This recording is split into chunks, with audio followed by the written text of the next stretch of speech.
Hello, my friends, and welcome to a brand new episode of Discourse in Magic with Alex Boyer. If you don't know who Alex is, maybe you've seen him in some of Chris Ramsey's YouTube videos, maybe Wes Barker's, maybe Eric Leclerc's videos, but he is part of that crew, and I have known him for a long time because he's based in Ottawa.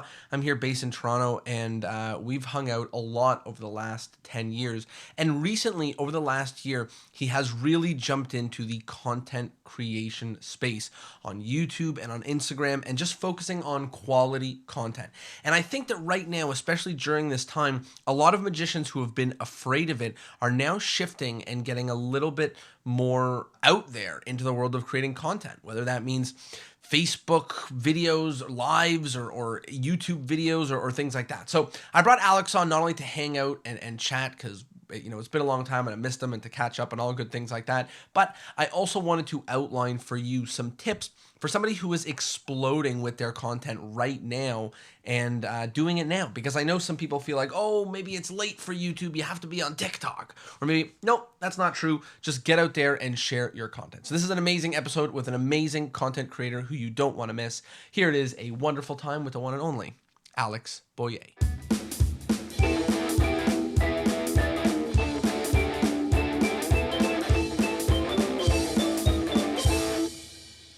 Hello, friends, and welcome to a brand new episode of Discourse in Magic. My name is Jonah Babbins, and in this episode, we're sitting down with Alex Boyer. Alex, how are you? Yeah, boy, I'm great, bud. Thank you so much for having me, dude. I'm so excited. I'm really pumped to have you on. We've known each other for such a long time, and you live in Ottawa, yeah? Yeah, exactly. Yeah. So you're part of the Ottawa crew, which is like, anybody who lives Ottawa crew? near the middle of Canada. Anybody who goes at the conventions knows there's like the group from Toronto, there's a group from Ottawa, there's a group from Montreal. So I know that, we see each other usually a handful of times a year just because there's events, that the Toronto crew and the Ottawa crew cross paths. But known you for a long time, always hella creative. And in the past year or 2 years or year and a half, really, you just exploded online. Just absolutely exploded. So I'm pumped to chat about that in this episode, chat about what's been going on virtual and stuff like that. But let's start. How are you? How you been? Man, I'm tired, but I'm great. It's crazy how this whole COVID thing made us magician more busy. I think we have to create more content online, and it's just great, man. I've been living with Eric Leclerc. Eric Leclerc was the first ever episode of this podcast. Yeah, no, I've been living with him for like 2 months now. So we've been creating so many like videos. We've been creating a lot of tricks, jamming on like new ways to bring magic to people also. And it's just been crazy, man. Especially with like the internet now, like magic on the internet, man. You need to step it up. It's always like the portrait format with all quick visual tricks, but I really try to just bring something else to the community as well. With 100%. And one of the things that's almost happening for those that have seen a lot of your content is I realized you were living with Eric because I saw like a video of his that was shot in your style, and I was like, Alex must be there. And just to continue talking about that point, like I think there's been this huge rush of magicians towards the internet.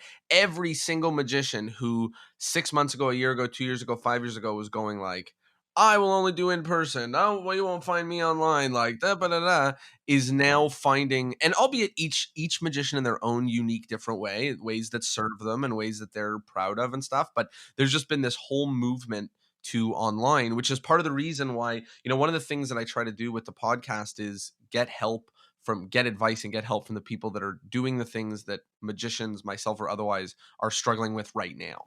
Yeah, well, selfishly, go ahead. I don't want to cut you off like that, but seriously, I would have loved to have this course in magic when I was younger. Like, it's so amazing what you've done with the magic community as well, getting all of these crazy professional magician, and not only like people who've been doing magic for like 2 years, like actual like Darren Brown, David Williamson, and stuff like that. It's so amazing what you did, dude.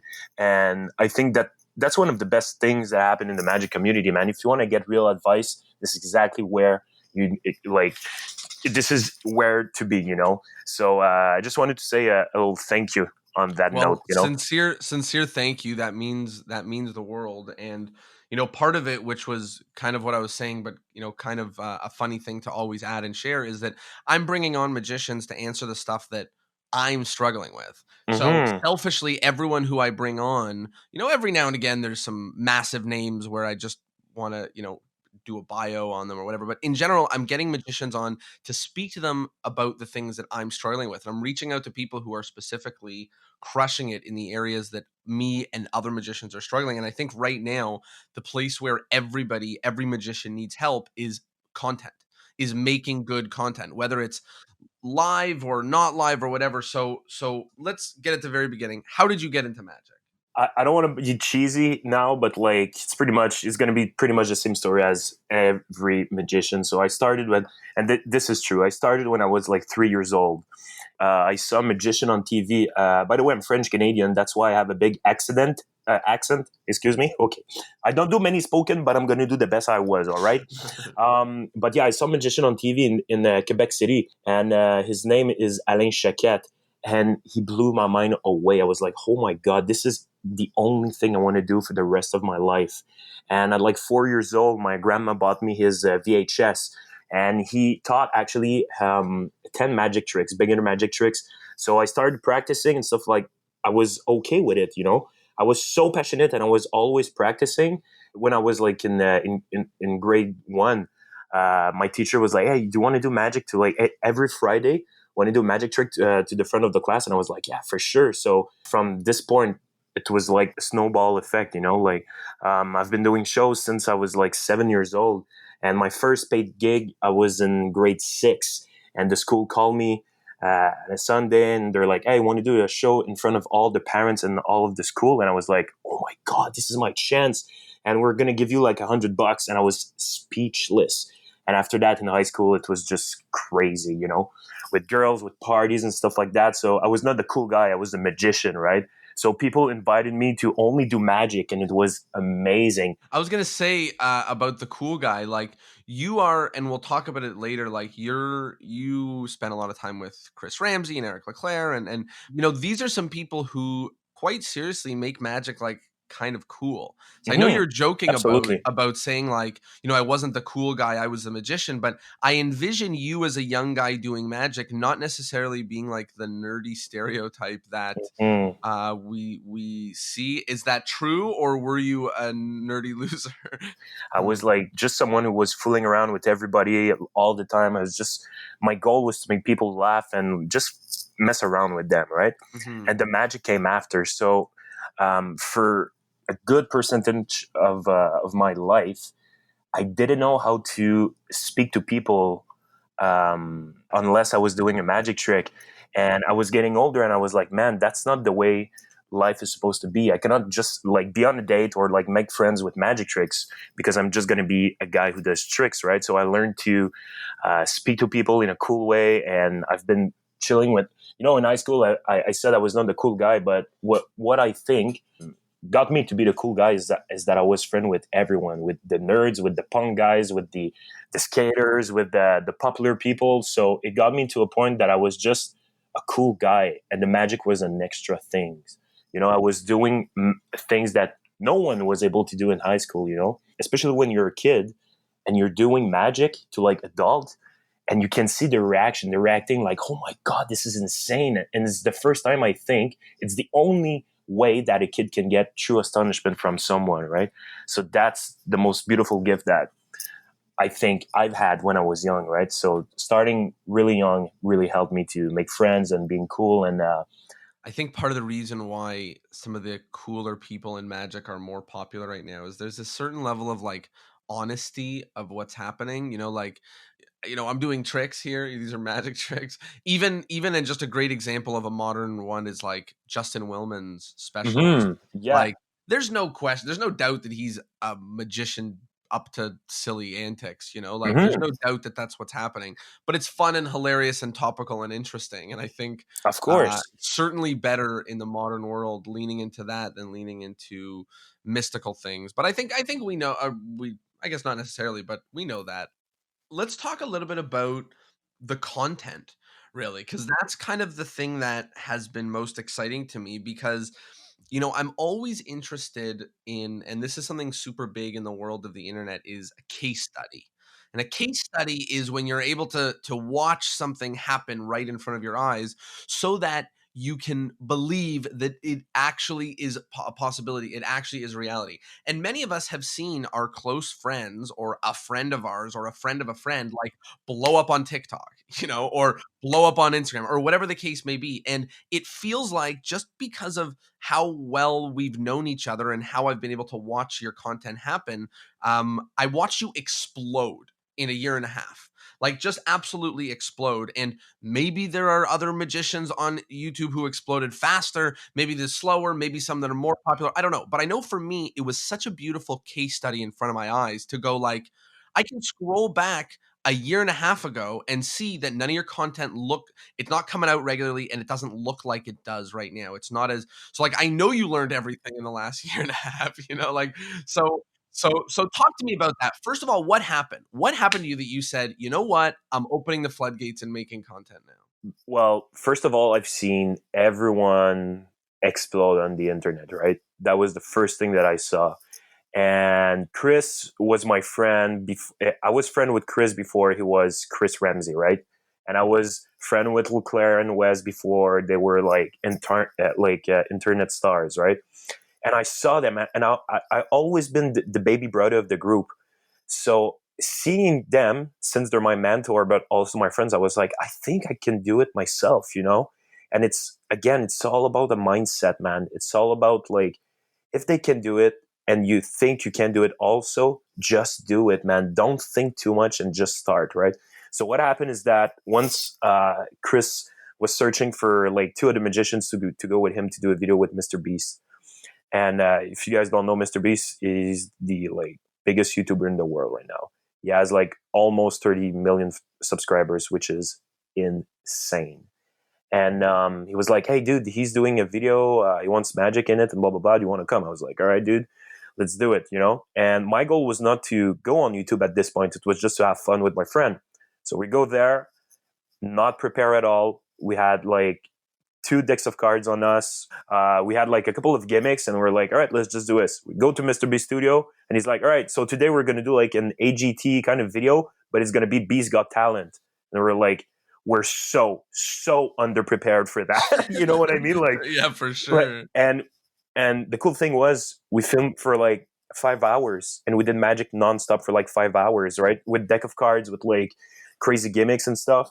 And he put that together. And at that time, I didn't know how great YouTube was and how great the community was, how fans can react super fast, and how Mr. Beast was actually super huge, right? So he posted that video, and I was like, before he posts this video, I need a channel, dude. Like for sure, he's gonna give me like maybe a shout out or something. So I went upstairs in my kitchen, and I did like a 5 best DIY magic tricks that you can do or something like that. And it's actually cool, really beginner magic tricks that anyone can do, right? And I was like, I started like this. Let's see if I can make people start magic the same way I started, right? He posted that video, and I got like 2,000 subscribers in like a day. And I was like, all right, so I have those many numbers. I need to start YouTube. I need to just keep going and try to be better and better. I see it. Learn top 5 best DIY magic tricks ever. Is that the Yeah, video? yeah, exactly. Amazing. Yeah, and it's so great how I learned so much in a year, dude. Like I learned everything from photographies, the cinematic aspect of videos, how audience retention works, and how to just make my video the way I want it to be, right? Because I worked with so many people back in the days to do like promo reels and stuff like that, and I was never happy about it. And now I can do everything myself.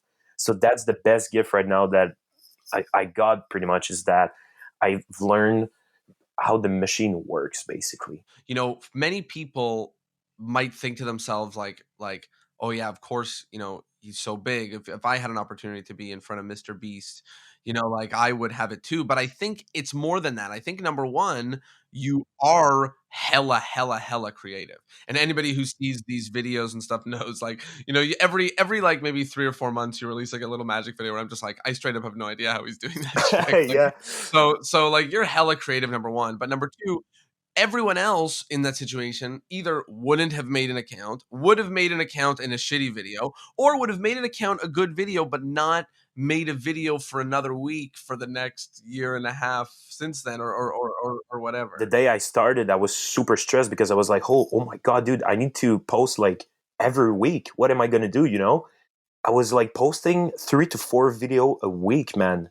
After that, and it was draining me. But at the same time, I loved it so much, bro. It fueled me so much, and I was like, dude, this is what I'm gonna do. The thing that I'm trying to do actually on the internet is is not posting often, but posting good magic. And it's all this is only my goal right now. I've seen so many magicians, dude, and everyone saw them who's like they post fake reaction, fake performance, like tricks with flap card that last like 15 seconds just to be big on the internet. But my philosophy is that they're not going to be like, okay, maybe they have numbers right now, they're popular, but in like 5 years, man, nobody's going to know who they are, right? And obviously my goal was not to be a internet like puppet or legend. My only goal was to be a good magician and to try and share magical moments with people, right? For people that are putting out content, one of the inspiring things. So let me just ask you: have you deleted any videos from YouTube? From YouTube, no. Okay, so the reason I ask is because I just like before we did the interview, I counted how many videos are live, and there's like 74. It's something wickedly realistic. And I know you're talking now about once a week, but think about this: like it's once a week. If people put in the effort to put out a video one time a week for 1 year, Yeah. then you're like I don't know. To me, I'm really moved by content on the internet. I'm also really moved by regularity. Like regularity is something that's Consistency, good for yeah. both. Yeah, it's good for Hmm. both the viewers and the creator to just know, like, I'm on a kind of schedule to put out content into the world. And like, yeah, you went from 3 videos a week to 1 video a week because that's what you found that works. Also, I'm just too busy right now to make more videos, but like it's a good thing. And you said something that's really interesting, and I get like at least like 20 messages a week from like young magician or people that just want to do something on the internet or anything, and they're like, what's the secret, how did you get there, and dude, if you guys want to know the real secret from like to be the best in anything you want to do, dude, is just do and repeat it all the time, man. See what works, see what doesn't, and just do it again, dude. It's like there's no secret, man. Don't search too far for it. If you do things that you love, people will feel it also. It's like you, man. You know it. If you do something on stage and it's true to yourself and you speak to the spectators in a way, they're gonna feel it. They're gonna love your show, no matter what you do. It's the same on the internet. Yeah, it's the people, it's the getting stuck in their head. It's the, should I do this or should I do this? Oh, but if I do that video, then I can't, I won't be able to do this because then I will have a, no, put out the video. Just record the thing, Exactly. just put out the video. Then next video, you can make a little bit better and Yep. just Yep. put it out. You learn from your mistake also. Chris, the biggest tip that Chris Ramsey told me when I start just before I started YouTube, he was like, dude, you need to post. If you don't post, you never will. And I was like, it's so true. It's like so simple, but it's true. It's a great Just piece do of it. advice. If you don't post, you never will. Let's talk about, on that note of, we got here talking about consistency, but I also want to talk about hustle. And I don't want to over glorify hustle because I think, you know, that's posed many challenges recently in the way in people's thinking. And I don't want to over glorify saying like, you got to work 25 hours a day and you got to, anything like that. But I do think that, quite literally, you went hard for a year and a half and now you have 25,000 subscribers. So this thought came into my circle a little while ago, and I haven't been able to shake it, which is success is about 1 year of working ridiculously hard. You know what I mean? It's Like so you true, can man. be successful if you just like bust your ass for 365 days only, and you can the growth, the momentum of that growth can sustain you for like a long time. So talk a little bit about hustle. Oh man, dude! If you want to know the best story about what you just said, you talk about 365 days. My buddy Eric did a 365 days of magic on YouTube, and since that, he's the Eric Leclerc that everyone knows. You know, he did a video every single day of the year for 1 year. This is insane. From this, he got like 3 That was his TV career. shows. That built his career. Exactly, it built everything for him, and it's awesome, because he put the work into it, he put his mind into it. It was crazy, man, crazy adventure for him. But this goes to show you that anything that you want in life, dude, either if it's magic, fuck anything else, dude, you have to put the work into it, man. This is the secret. But yeah, man, I have so many friends also like in my entourage that are like, oh my god, dude, you've grown so much in a year and blah blah blah. Yeah, dude, because I work for it, like, and especially for the old school magician out there, like they're like, oh, we don't have shows anymore. The new generation are taking all of our like business and blah blah blah. It's because, dude, you guys do nothing right now. I I sympathize because it's not the same way that they know how to do it, and it's also a lot of learning to get here. But like, I honestly don't think that a 42-year-old and a 29-year-old are any different at learning how to do these things. I equivalently don't know how to do anything, and I didn't know how to record a podcast, and now I do, and it's because I did it. And if there's literally episodes that are unlistenable because the audio is unusable because I knew so little at the time, and now I know. And But dude, I've seen you grow so much with this podcast as well. Do you remember one of the first one you did was with Wes, Eric, and Chris in Toronto, and I was there in the far back. And this podcast was so funny and stuff, but you guys grow so much, dude. It's insane. And again, it's only because you did it all the time, yeah, it's every Thursday for the last like 4 years or whatever. Like that's it. Yeah, man. But yeah, man, it was a crazy journey, and I just don't stop, man. I just love what I do. Let's pivot a bit and talk about exposure. And there's two lenses I want to talk about. Before we talk about the actual ethics of it in general, one thing that I have found is people are very fearful about exposing secrets to, do I teach magic in this way or this way? Is the world of magic going to come after me? But in reality, I've taught magic workshops to people who didn't ask to sign up for them, right? Like people who were signed up for them, which means I've basically exposed secrets to people who didn't ask to have secrets exposed. Yeah, I've taught that's secrets funny. online to make a point, for other I've exposed. Now, I'm not exposing the deepest secrets, but I'm certainly exposing secrets, and not one time in my life has somebody come knocking on my door and said like, Jonah, you're exposing secrets. And I used to think that it would happen, but in reality, I expose secrets to people who didn't even ask, right? The way I do workshops. So my first question is, are you getting any serious backlash, real practical backlash for exposing secrets, or is that just, or do magicians maybe think that that's happening? Dude, this is the most complicated question in the magic community right now. And it's going to be like that for at least another like 5 years, right?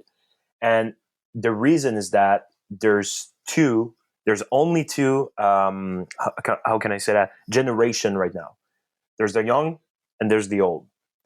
Well, when you were old, you were learning from other magicians and books. Now you learn in another way. That's it, and it's over, The thing with revealing secret is that if you reveal big, big, big secret, I think that's bad. I personally think it's bad. I've never revealed something so, how can I say that, so huge on my YouTube that any magician would tell me like, "Oh, you're crazy doing Like, that." hey, that's Yeah, mine. exactly. I receive way more messages about like young people and even old people saying like, "Thank you." I was struggling with that Do move. you get messages with people complaining about the revealing? At first, yes. I know like my buddy Spade, Chris, and a lot of the other guys had a lot of like dispute with that.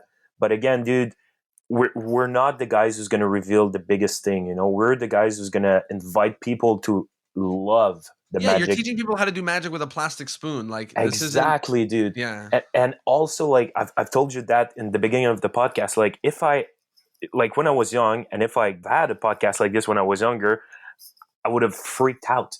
This is the best way to learn magic. It's not you cannot learn magic from a 50-year-old guy who's done magic as a hobby, who doesn't know how to do a double lift properly at a convention. You know what I mean? You need to learn magic from people who actually work and does shows and stuff like that, right? And us, like the friend that I have, like Spades, Chris, and all the other guys, are revealing magic in a way that makes people maybe love more or in a different way.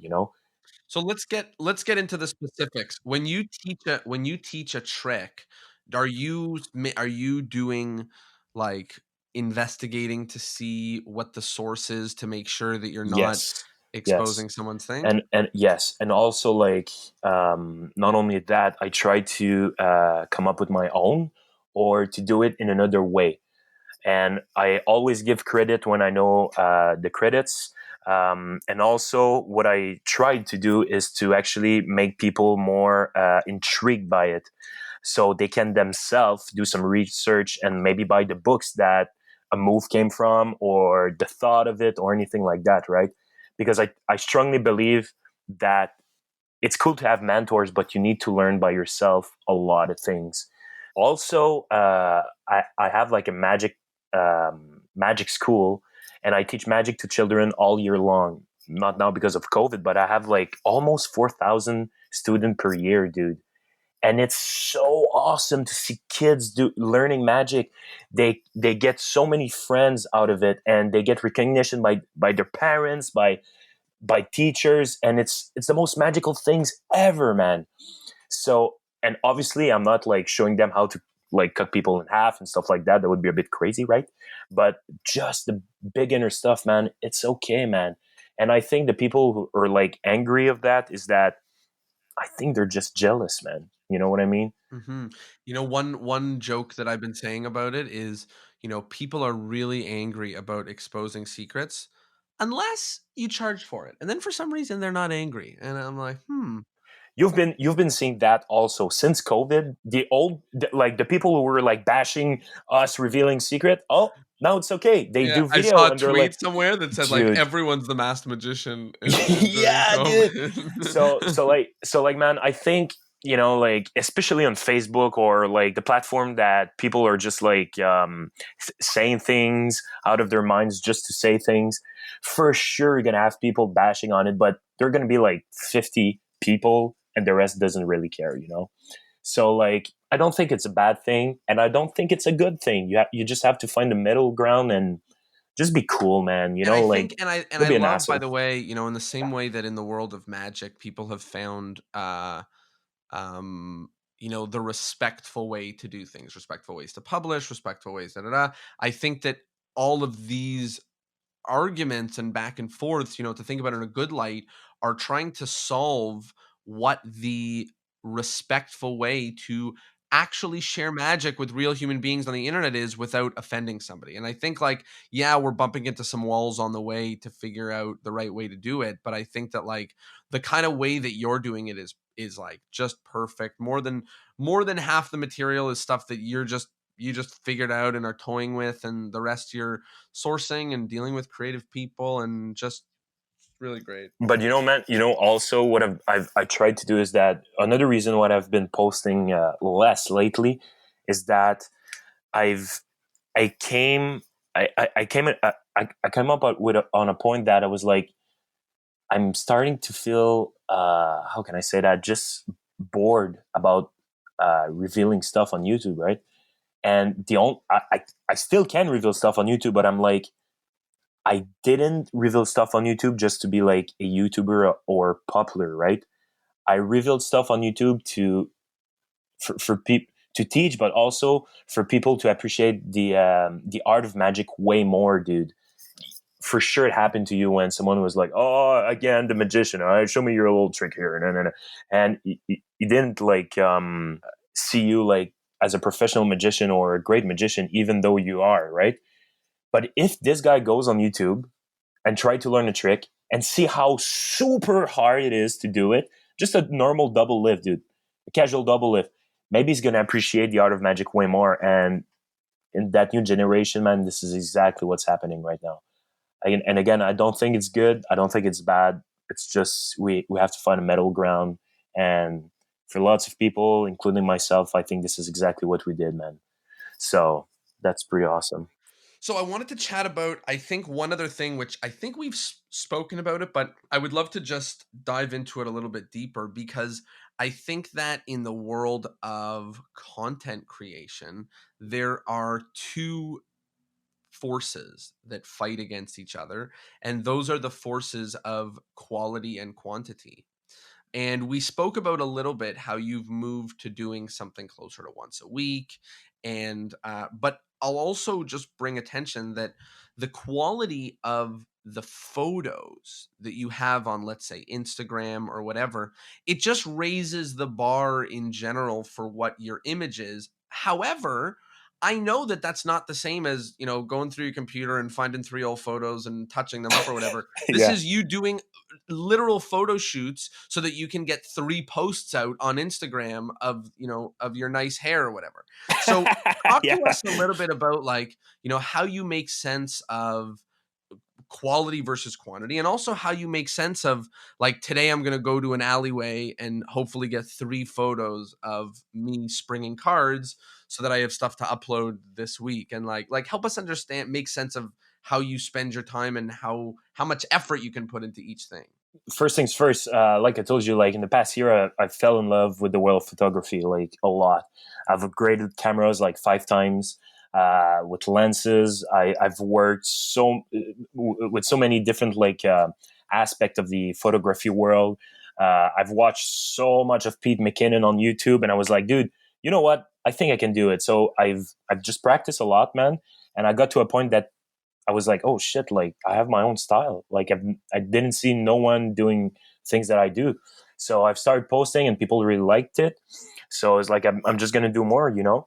And for my magic videos, it's the same exact thing, man. I think I've discovered a style that nobody has, you know? So instead of posting like once per like 2 days, I'm focusing about posting one great magic trick for just only like this month, and maybe it's going to be the next month I'm going to post something, or a week. But I my goal is to try and post something just super cool and visual. Dude, the thing that made me go, "Oh man, I have to just chat with this guy," was your Oh 420. yeah, dude. Yeah, It that was just so, it was beautifully shot. There was so much magic. It was like 2 minutes of nonstop magic, beautifully shot. Couldn't take my eyes off it, and I was just like, "Damn," and like, original tricks too. yeah, exactly. And I'm just like, "Oh my gosh, like, this is a magic video." And quite clearly, that wasn't 2 hours. That might have been 2 days, a Dude, day, I it don't was know, like, 3 days of shooting. It was 2 days and a half, maybe three of editing. And before that, we had me and a couple of my friends sat down with a joint, and we were just creating so much magic. We're like, how can we make that into a magic trick?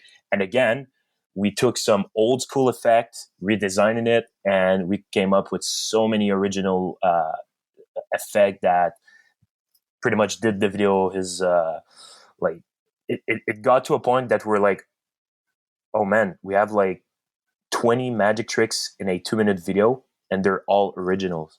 And we're like, all right, I think we have something. And after that, it was all about the editing of it, finding the right music and stuff.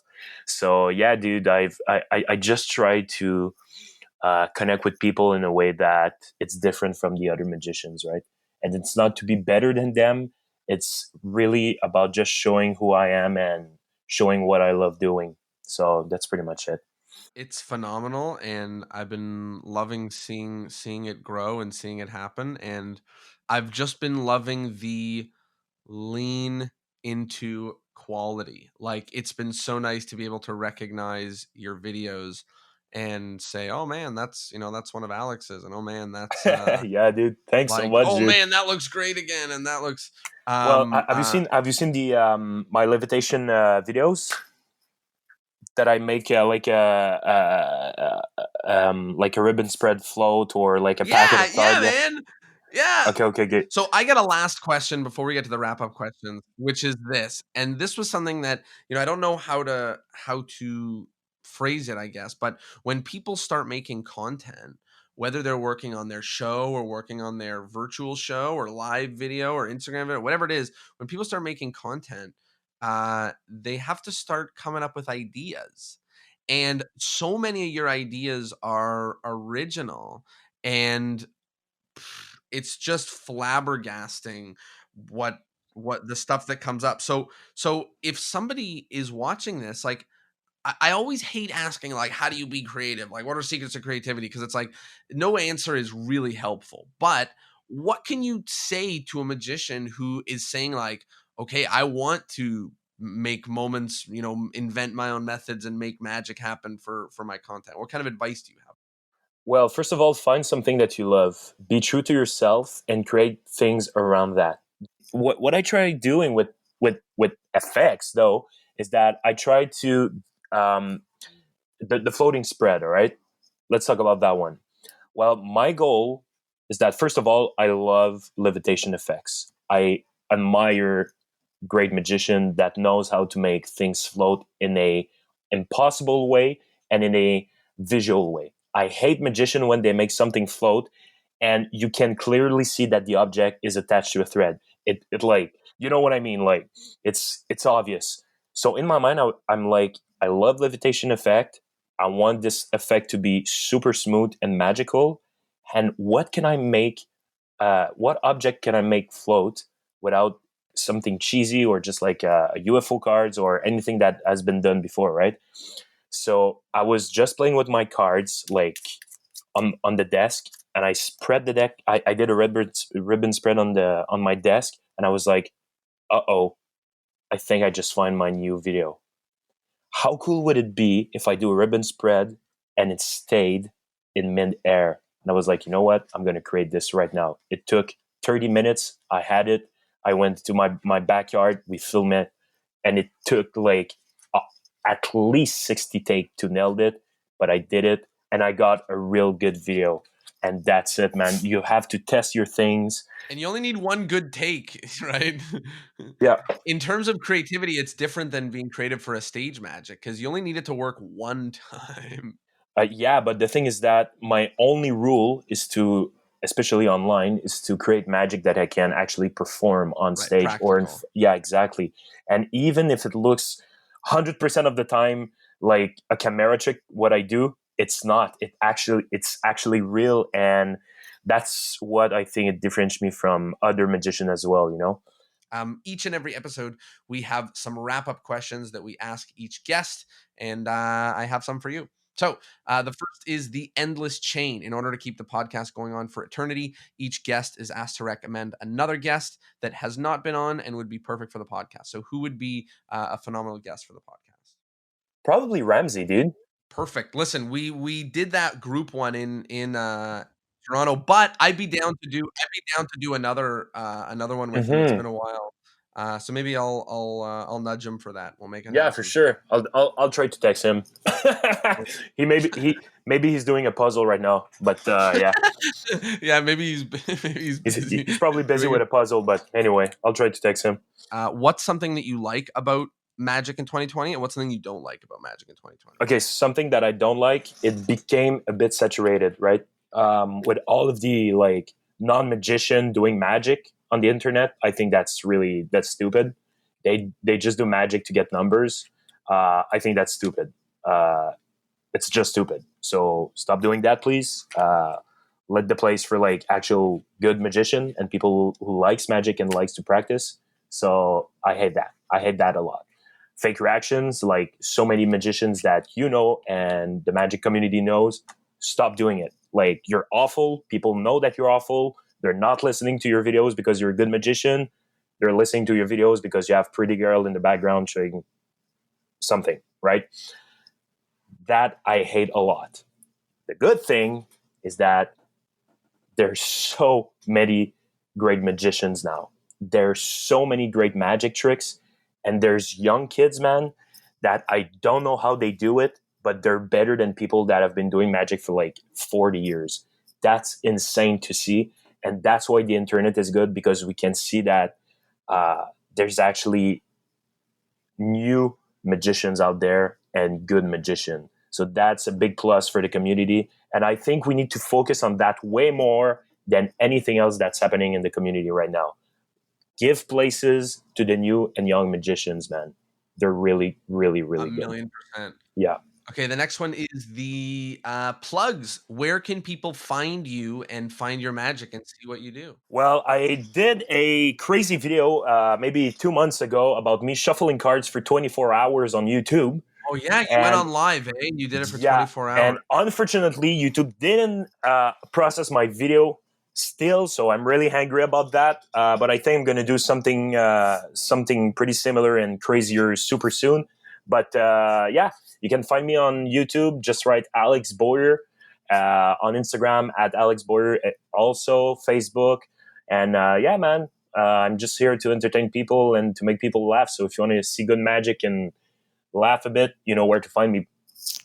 I love it. The last thing is the take home point. People have been listening to us talk about magic for a while now. If people are going to go home from this episode keeping one thing, remembering one thing, keeping one thing close to their heart, what would that be? Step out of your comfort zone.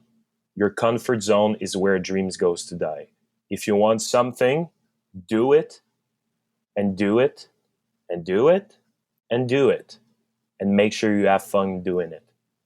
That's my biggest tip.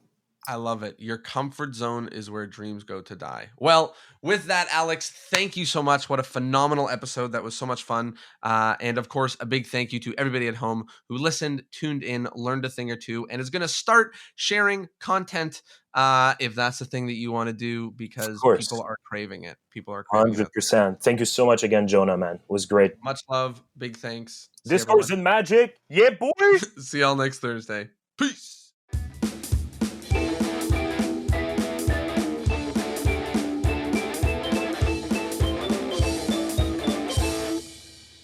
Well, there you go. I hope you liked the episode, and I hope, of course, that you learned something. I want you to go take action, whatever that means for you. In this sense, it means make content. Share something you made, record something, go live, post a video, and feel free to tag me at Discourse in Magic so that I know why you posted it. Thank you so much for sharing and putting your magic in the world. It means the word, you know what I mean. I'll see you Thursday. Peace.